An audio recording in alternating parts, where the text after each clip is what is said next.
साल 1969 में साइबेरिया के कोयला खदान में कुछ मजदूर जमीन से 230 फीट की गहराई में कोयला निकालने का काम कर रहे थे कि तभी एक मजदूर की कुल्हाड़ी किसी अजीब चीज से जा टकराई। कुल्हाड़ी के टकराने से एक खोखलेपन की आवाज सुनाई दी। उस मजदूर ने अपने साथियों को बुलाया और वहां से पत्थर को हटाने लगे। उस जगह के पीछे एक खुफिया सुरंग या रास्ता बना हुआ था और वो रास्ता कहाँ तक जाता था किसी को नहीं पता। मजदूर रास्ते का पीछा करते रहे और फिर अंदर उन्हें एक चेंबर मिला। उस चेंबर के अंदर एक अजीब सी शांति थी। पूरे चेंबर में सिर्फ एक पत्थर का ताबूत रखा हुआ था और फिर उस ताबूत के अंदर कुछ ऐसा मिला जिसे देखकर हर कोई हैरान रह गया। ऐसी मिस्ट्री लोगों ने पहली बार देखी थी। ये इतना बड़ा रहस्य था कि इसे सोवियत संघ और रूस ने दुनिया से छुपा रखा था। ये मिस्ट्री पूरी ह्यूमन हिस्ट्री पर सवाल खड़ा करने वाला है। लेकिन आखिर उस ताबूत के अंदर क्या था और क्यों सोवियत संघ ने उसके रहस्य से आज तक पर्दा नहीं उठाया है, जानने के लिए इस वीडियो में हमारे साथ एंड तक बने रहिए और हाँ, चैनल को सब्सक्राइब जरूर कर लीजिए। सितंबर 1969 में साइबेरिया सोवियत संघ का ही हिस्सा हुआ करता था। साइबेरिया के रिवाजी इलाके की ये घटना है।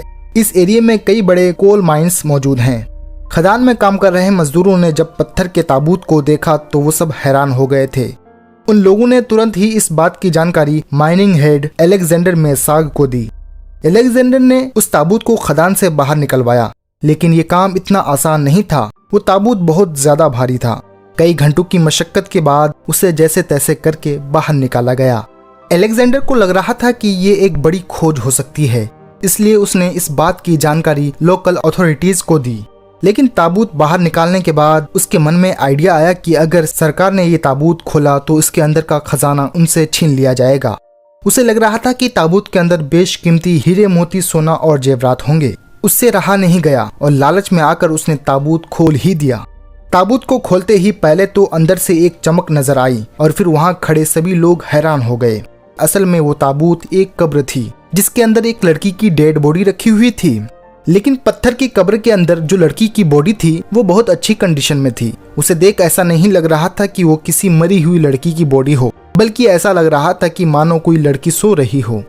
लड़की की उम्र 25 से 30 साल के बीच लग रही थी। दिखने में वो बहुत खूबसूरत लग रही थी। उसकी स्किन बिल्कुल दूध जैसी सफेद थी। स्किन पर कोई रिंकल्स नहीं थे और फेस ग्लो कर रहा था। नीली आंखें और लंबे बाल लड़की की खूबसूरती को और ज्यादा निखार रहे थे।